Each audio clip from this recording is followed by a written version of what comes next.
Sempre é bom compartilhar o que Deus tem falado, o que Deus tem comunicado, né? E assim, é importantíssimo a gente estar disponível para ouvir o que Deus quer falar. A nossa disponibilidade é suficiente para Deus falar conosco. Basta isso. É comum nos ambientes em que eu ando, né? Ontem eu tive numa reunião de homens, né?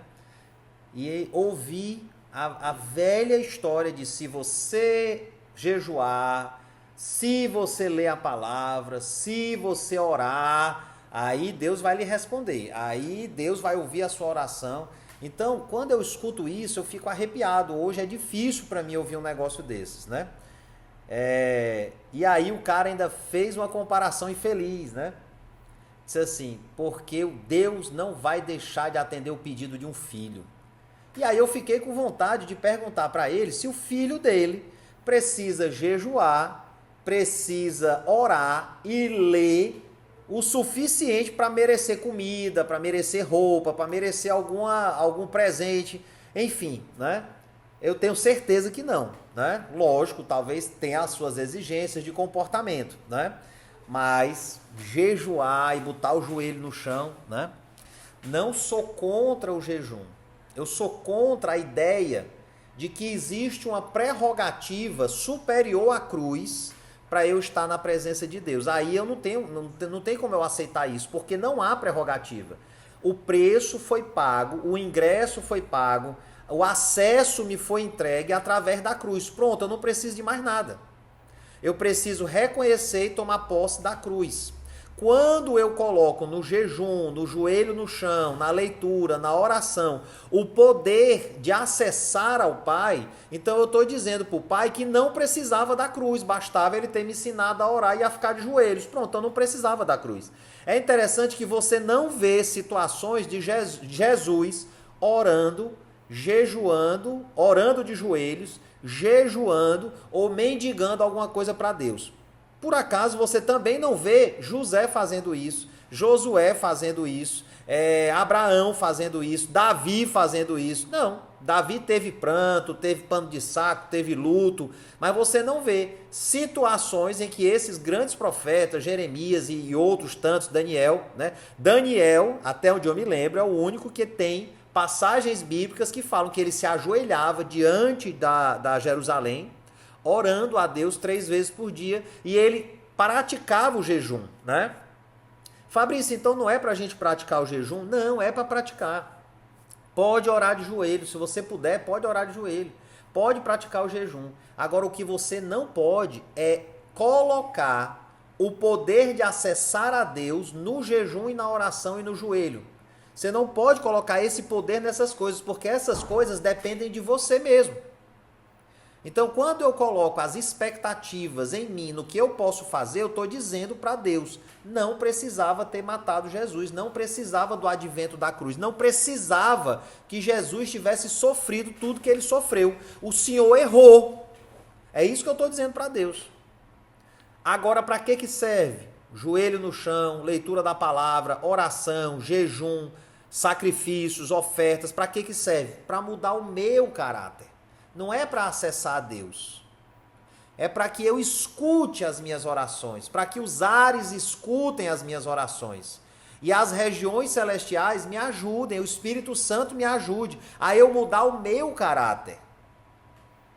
Porque eu já estou perfeito em Cristo Jesus. Contudo, eu ainda não manifestei toda essa perfeição agora, no presente. Apesar de já ter toda ela entregue para mim. E como é que essa perfeição vai chegar? Abalando aquilo que pode ser abalado, para que permaneça apenas aquilo que não pode ser abalado. Que é o que eu vou ler aqui para vocês em Hebreus, né? Hoje eu quero falar exatamente sobre isso, sobre o caos. Vou ler aqui para vocês, tá certo? Tende cuidado, não recuseis ao que fala. Então ele já começa com um alerta, né?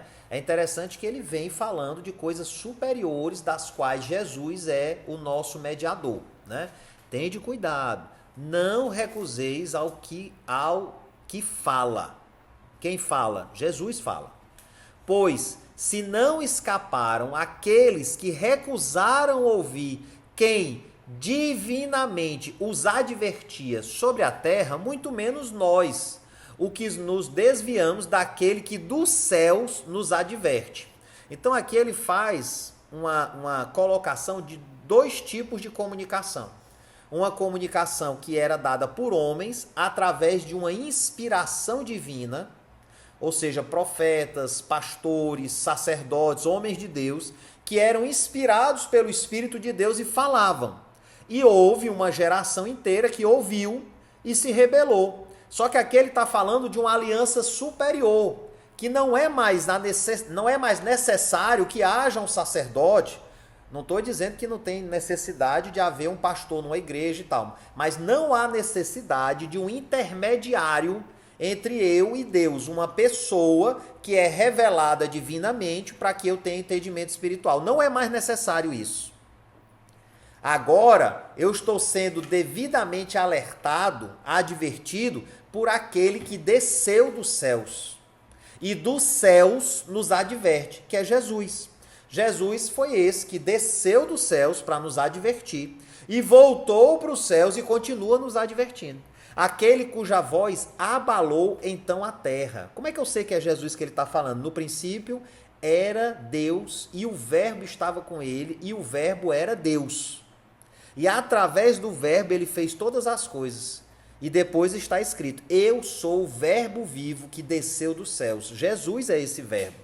A voz que abalou então a terra.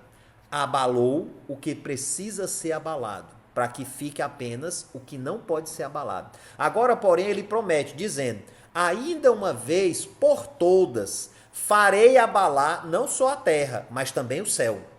Então vai haver abalo na terra e no céu, nas regiões terrenas entre os homens e nas regiões celestiais entre os anjos. Ora, esta palavra, ainda uma vez por todas, significa a remoção dessas coisas abaladas. Ou seja, eu vou abalar céus e terra, terra e céus, para que essas coisas que podem ser abaladas, que vão se abalar a partir de mim, elas sejam retiradas, como tinham sido feitas antes, para que as coisas que não são abaladas permaneçam. Então vai haver um momento em que Jesus, através da sua palavra, da sua presença, da sua voz, da sua orientação, da sua revelação, vai abalar a terra e os ares, para que esteja visível a existência, aquilo que não pode ser abalado. Nesse dia, eu quero ser encontrado sem ser abalado. Mas para isso acontecer, eu preciso aprender a discernir o que pode ser abalado e o que não pode ser abalado. E discernindo isso, eu vou ser treinado pelo Espírito Santo para, durante as atividades do meu dia, da minha vida, a minha evolução espiritual, a minha evolução mental, a minha evolução como ser humano, como profissional, como pai, como esposo, a minha evolução como amigo, como irmão. Todas as circunstâncias ao meu redor, elas vão me ensinar o que é que pode ser abalado e o que é que não pode ser abalado. Aí esse discernimento espiritual vai crescer em mim, aumentando o meu nível de fé, porque eu não vou olhar mais para as circunstâncias como elas são, mas eu vou conseguir categorizar as circunstâncias. Opa, isso aqui pode ser abalado, era para acontecer assim mesmo. É possível acontecer isso. Agora, isso aqui não pode ser abalado, então eu não preciso me preocupar. E aí eu vou dar alguns exemplos, né? Só finalizando aqui, por isso, recebendo nós um reino inabalável, verso 28, retenhamos a graça. Então aqui está deixando claro que nós já recebemos, e estamos recebendo, e permaneceremos recebendo. Esse verbo aqui, ele está traduzido como se a gente fosse contínuo, né? Verbo contínuo. Por isso, recebendo nós, ou seja, eu estou recebendo, eu continuo recebendo. Só que na verdade aqui é recebi, recebo e permaneço recebendo. Porque o reino de Deus não é comida nem bebida, mas justiça, alegria e paz. E isso eu vou experimentar cotidianamente, rotineiramente, todas as vezes que eu for abalado. Todas as vezes que eu for abalado, todas as vezes que houverem circunstâncias e situações que me abalarem, eu vou ter a oportunidade de experimentar o que está escrito nesse texto em Hebreus, capítulo 12, verso 28. Eu vou me conectar ao reino celestial, para através dessa conexão com o reino celestial, eu possa experimentar a presença do rei dentro de mim, através de Jesus, através de seu Filho Jesus e do Espírito Santo, e discernir, isso aqui pode ser abalado, isso aqui não pode ser abalado, porque nosso Deus é fogo consumidor. E o que é que ele vai consumir? Tudo aquilo que pode ser abalado. Então as coisas que podem ser abaladas, elas vão queimar. Elas vão ser abaladas para serem retiradas de nós e nós não ficarmos aprisionados ou carregando essa culpabilidade ou essa responsabilidade por circunstâncias que nós não podemos controlar. E agora eu vou entregar para vocês um pouco do meu entendimento do que é abalado e não pode ser abalado. O que pode ser abalado e o que não pode ser abalado. E aí eu gostaria de começar com uma pergunta que eu li ontem num livro aqui, que eu estou maravilhado com esse livro, que ele fez a seguinte pergunta: qual seria o seu nome, ou qual é o seu nome, antes de você nascer? E aí eu parei para refletir sobre aquilo. Isso é uma reflexão budista, né? Existe um livro do budismo, Cao Zen, uma coisa assim, Cao Zoi, uma coisa assim, Cao Zoi. E esse livro ele tem várias perguntas reflexivas. Uma delas é essa: qual é o seu nome antes de você nascer? E aí aquilo me remeteu a realmente meditar e pensar sobre isso. E eu não consegui chegar numa conclusão. Eu fiquei, como assim? Né? Até que o autor conduziu, né, a situação e ele chegou à seguinte conclusão. A resposta, de acordo com o livro lá, é possibilidade. Antes de você ser Fabrício, você era infinitas possibilidades. Até que seu pai e sua mãe sonharam com você. E naquele momento que eles sonharam com você, nas regiões celestiais, você começou a ser materializado, porque você já existia nos planos de Deus na fundação do mundo. Quando Deus criou todas as coisas, nós já existíamos em Cristo Jesus desde a fundação do mundo. Só não tínhamos sido materializados. Olha que louco. Agora, quando o papai e a mamãe começaram a sonhar, ou tiveram uma relação, ou descobriram que estavam grávidos, eles começaram a marcar os limites de todas as possibilidades que existiam antes de eu existir para eles. Então, todas as coisas que existem primeiro nas regiões celestiais, na eternidade. E aí as pessoas na naturalidade, a partir dos seus pensamentos, sentimentos e ações, tornam todas essas coisas possíveis e materiais. É assim que acontece quando você cria uma empresa, você tem uma ideia. No momento em que você tem uma ideia, no campo das possibilidades, havia infinitas possibilidades de empresa. Mas você resolveu fazer uma empresa de picolé. Pronto, então você acabou de limitar as possibilidades empreendedoras a uma empresa de picolé. E a partir daquele momento você começou a categorizar, a mapear, a planejar, a escrever, a buscar, a construir, a projetar o que seria, dentro da sua ótica, dentro do seu conhecimento, uma empresa perfeita de vender picolé, de fabricar picolé. Do mesmo jeito que meu papai e minha mamãe começaram a sonhar. Será que vai ser menino? Será que vai ser menina? Se for menina, vai parecer com fulano e tal. Se for menino, eu vou dar tal nome. E aí vocês começaram a marcar, né? Então, nesse momento, Doutor Vinícius, tá na metade do negócio aqui, Doutor Vinícius, mas vamos lá, vamos ver se você pega, né? Então, nesse momento, todas as possibilidades do universo começaram a ser colocadas em categorias de pensamento. Agora não é mais infinitas possibilidades, agora é um menino, cujo nome vai ser Fabrício, que eu gostaria que fosse assim, que tivesse tal temperamento. E aí, de repente, o Fabrício não tem um temperamento tão parecido com o que pensaram. Sabe? Meu Deus do céu, esse menino não para quieto. E aí o menino começa a ser marcado. Como é que pode, rapaz? Me dá trabalho, não consegue tirar a nota que eu gostaria. Seu irmão sempre tira a nota melhor do que você.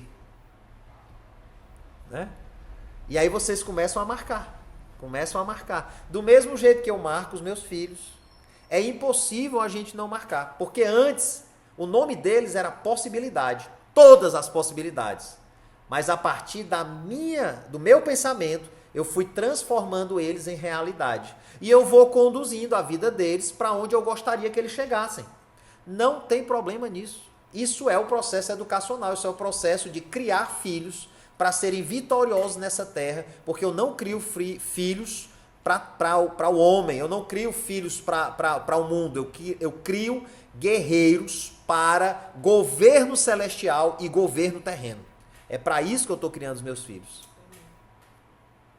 Então, por que eu estou falando disso? É a nossa capacidade de materializar as coisas. E Deus fez assim. Existia o absoluto infinito. Eu já dei uma aula sobre isso, não foi gravada, foi ao vivo, né? Existia o absoluto infinito e o absoluto infinito era Deus. Estava contido em Deus.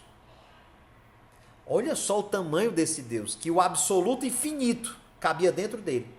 E Deus resolveu se recuar um pouquinho e possibilitar que houvesse o absoluto nada. E ali naquele absoluto infinito, em Deus, e no absoluto nada, um masculino e um feminino. Começou a haver a primeira dualidade da existência. E Deus, do absoluto nada, resolveu fazer as coisas através de todas as possibilidades. Ele disse, haja luz. E aí a luz aconteceu. Olha que coisa incrível. E por que eu estou falando isso? Porque esse absoluto nada era o caos. O absoluto nada era o caos e Deus já nos deu a solução para o caos. E hoje nós vivemos situações de caos. E eu vou lhe explicar o que é o caos. O caos é o que pode ser abalado. O caos é uma situação matrimonial, que você acredita na instituição, que você é fiel e de repente você descobre que está sendo traído. Você tem um parceiro, uma parceira infiel, está adulterando. Pronto, naquele momento você entrou no caos. Toda a sua segurança, toda a sua quietude, toda a confiança que você tinha naquela estabilidade foi abalada. Pronto. Ruiu o seu castelo. O caos é quando você tem convicção de que é um dos melhores profissionais da sua área, no seu emprego você está garantido, todas as promoções são para você e de repente o seu chefe lhe chama na sala dele e você acha que vai ser promovido mais uma vez e ele olha para você e diz assim, estamos mal, vou ter que demitir você. E ali você entra no caos. Caos é quando tudo está bem na sua casa e de repente você descobre que tem um filho com câncer. E não é qualquer câncer, é uma metástase. Isso é o caos. Em situações de caos, o ser humano é capaz de fazer absurdos consigo mesmo e com as pessoas que estão perto dele. Porque não há racionalidade. Não há como haver racionalidade. A não ser que seja uma pessoa extremamente evoluída e extremamente madura. É nessa hora do caos, onde você está abalado, onde as suas estruturas não existem mais, que você vai perceber o que é que pode ser abalado. Você vai entender o que pode ser abalado. E muito provavelmente você vai ser abalado. Você vai perder as estruturas e vai gritar, vai bater na mesa, vai esmurrar alguém, vai quebrar alguma coisa em casa, vai fazer uma besteira, vai pensar em suicídio. Por quê? Porque você entrou no caos. E a nossa vida, ela é repleta de fragilidades, pessoal. Ela é repleta de fragilidades.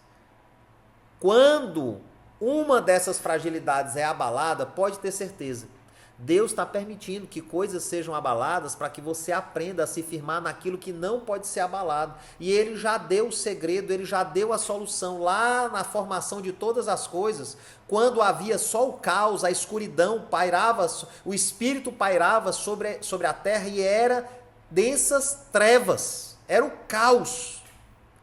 Satanás tinha criado o caos na terra, deformado a terra. É assim que a gente se sente quando as nossas estruturas são quebradas. Você fica deformado, você se sente abandonado, você se sente acuado, você se sente sozinho, você se sente sem nenhum valor, desmerecido. E aí no caos a gente toma decisões erradas. No caos você faz negócios errados, você está ali, você tinha uma economia, você juntou as suas economias, ia fazer um investimento e o cara lhe deu um golpe, levou todo o seu dinheiro. Você acordou zerado. É o caos, está instalado o caos. Não tem como tomar boas decisões, a não ser que você esteja firmado na palavra. Porque foi o verbo, através do verbo e da palavra, que Deus criou todas as coisas acima do caos. Deus estabeleceu a ordem, o lugar dos luminares, aonde a terra ia ficar, como é que o jardim ia funcionar, os animais, o governo do homem. Ele estabeleceu todas as coisas. E aí, basta escolher a árvore da vida. A árvore da vida é Jesus, é o pão vivo que desceu do céu, é a árvore da vida, o príncipe da paz, é a água que sai da rocha, é o nosso El Shaddai, é o Elion, é Elohim Adonai, nosso Jeová Nissi. Então, vocês estão acompanhando essa lógica? No princípio, era o absoluto caos. E através da palavra liberada pelo nosso Criador, e essa palavra é Jesus. Todas as coisas foram criadas, existem através dele, por causa dele, para ele. E são sustentadas por ele, é por causa dele. Todas as manhãs as suas misericórdias são renovadas e o nosso caos individual não nos leva à morte. Porque as misericórdias de Deus são renovadas e é por isso que nós acordamos com esperança. Talvez esse dia seja melhor. Agora você pode acordar com essa mentalidade do talvez, ou você pode acordar dizendo, uau, Deus confiou em mim mais uma vez, vamos aproveitar. Vamos aproveitar e vamos botar para moer, vamos fazer alguma coisa acontecer, vamos fazer algo diferente hoje. Vamos fazer acontecer. Eu não vou me render ao caos, porque tudo que pode ser abalado vai ser abalado, para que permaneça apenas o que não pode ser abalado. O que não pode ser abalado é a sua intimidade com Deus. É o seu tempo de relacionamento com Deus, para que Ele lhe entregue esse tipo de preciosidade. Para que Ele venha lhe confortar e dizer, calma filho, não deu certo. Realmente, não se preocupe. Eu tenho algo para você. Quando, pai? Quando? Calma, quieta tua alma. Por que te afliges tanto, ó minha alma? Se o meu Senhor vive, o meu Redentor vive. A eternidade não é daqui a 49, 50 anos, quando eu for para a eternidade. A eternidade é hoje, dentro de mim. Porque eu já recebi um reino inabalável. É o que está escrito aqui em Hebreus. Por isso, Hebreus 12, 28. Por isso, recebendo nós um reino inabalável. Nós já recebemos esse reino, está dentro de nós. A eternidade cabe em Jesus. E Jesus resolveu caber dentro de nós. Então, através do poder maravilhoso da presença de Deus, de Jesus, nós somos capazes, através dessa presença manifesta de Jesus em nós, Ele contém toda a eternidade dentro dele, Ele contém todas as possibilidades dentro dele, e Ele resolveu habitar dentro de mim. Não sabeis vós que são santuário, templo do Espírito Santo? Então eu tenho que tomar cuidado, não só com o que eu vejo, com o que eu falo, com o que eu ouço, com o meu comportamento, com a minha saúde, porque eu sou templo do Espírito Santo, eu não sou um sepulcro caiado. Eu sou templo do Espírito Santo e representante dele na terra. Não só para apresentar as boas novas e entregar palavras, mas para agir, viver, pensar e me mover como ele se moveu e coisas maiores realizar na terra, para que o nome dele seja glorificado e o gozo dele esteja em mim, para que o meu gozo seja completo. Que foi o livro de João, capítulo 15, que eu li com vocês. Eu não sei se está fazendo sentido para vocês. O caos sempre vai vir na minha vida quando eu colocar a minha segurança nas coisas que podem ser abaladas. As coisas que podem ser abaladas são as coisas criadas pelo homem. As instituições, as tradições, a física, as leis, as crenças. O que não pode ser abalado é o que vem do céu, é o eterno. É a presença do eterno em mim. E isso nunca pode ser abalado. Sob todas as circunstâncias, isso nunca pode ser abalado. Porque é isso que vai me tirar do caos. É isso que vai estabelecer em cima do caos a estabilidade divina de Deus. E para isso, eu não preciso ficar de joelhos. Eu não preciso jejuar 40 dias. Eu não preciso orar 8 horas por dia. Eu preciso só estar disponível para experimentar a presença da eternidade em mim e suscetível ao que Deus vai me falar, para com ousadia e coragem que vem dele, agir de acordo com aquilo que ele me orientar. Se ele me disser para calar, é tempo de calar. Se ele me disser que é para falar, é tempo de falar. Se ele me disser que é tempo de mudar, é tempo de mudar. Se ele me disser que é tempo de permanecer, permanecer. E assim a gente vai tornando a vida inabalável. E assim eu vou conhecendo aquilo que pode ser abalado e o que não pode ser abalado, para quando ele voltar, onde céus e terra, terras e céus serão abalados, eu permaneça inabalável naquele dia, sabendo que a justiça já foi feita no meu nome, que a justiça já me garante o acesso e que a justiça habita dentro de mim. Esse é o reino: justiça, paz, poder. Esse é o reino, é um reino inabalável e habita dentro de nós. Amém?